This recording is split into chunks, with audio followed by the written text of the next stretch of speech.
Let's do some Q&A time again. What do you think? Nicholas Chill asked the question, Iron Maiden versus Judas Priest.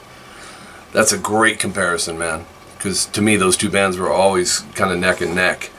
But the question is how they've impacted me. Who do I like more? Maybe who influenced me more? And then I'm going to flip and ask you the same question. Be sure to stay tuned to the end of this video. Watch the whole video.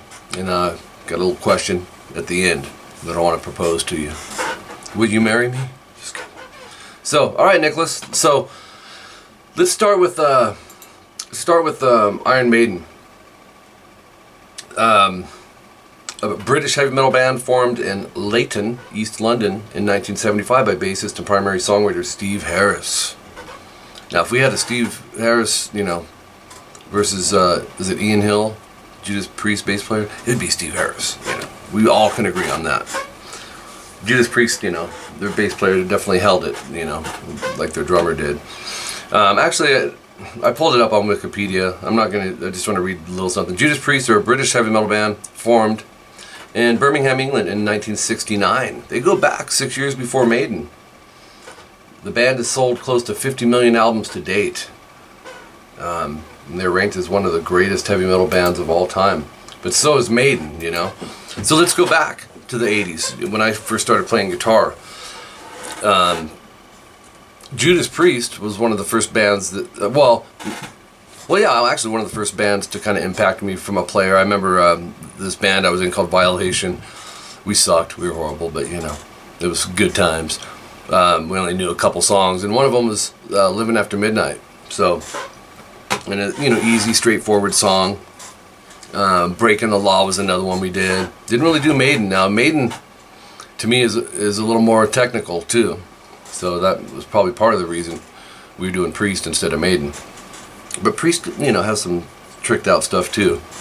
Maiden, we had Paul Di'Anno with them, you know, for several years, and then Bruce Dickinson joined. I don't know in what year.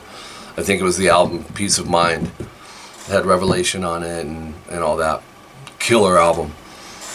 I always liked, you know, Dave Murray and Adrian Smith, you know, that duo. They're Maiden, out of all those 80s bands, to me, really hit the harmony thing, probably more than any other band. You know, the root and third, or the first and third, you know, melody harmonies. Priest, you know, similar, you know, with Glenn Tipton and K.K. Downing.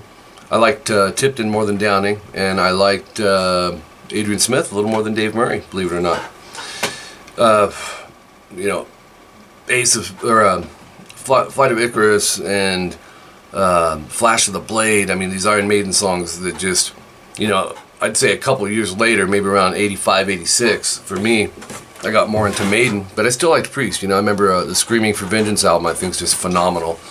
And I like Defenders of the Faith. Of course, you know, we can go on and on. British Steel, you know, some older Priest.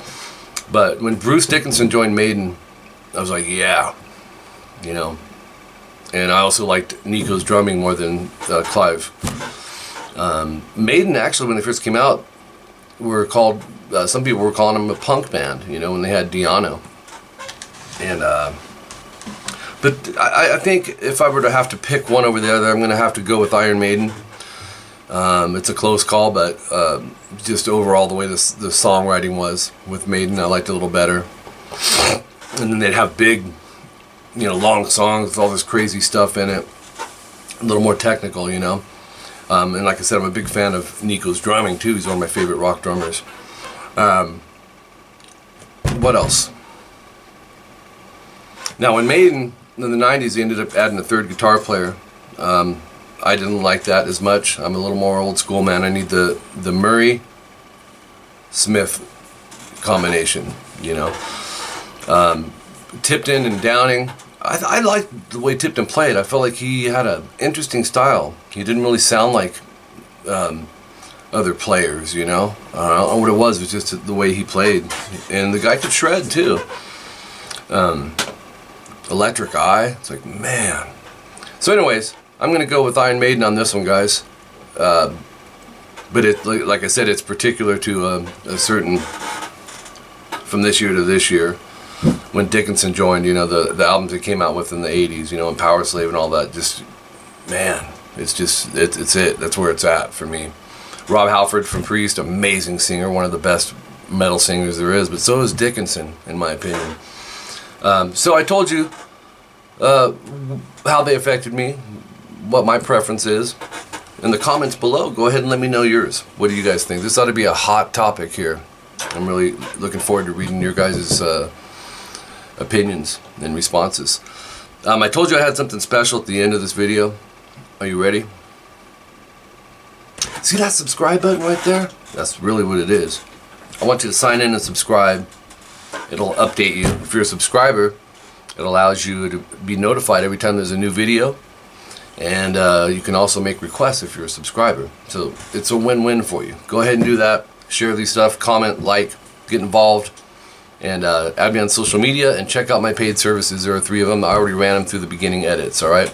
So until next time, Mike Gross, Iron Maiden versus Judas Priest. Iron Maiden for the win. See ya.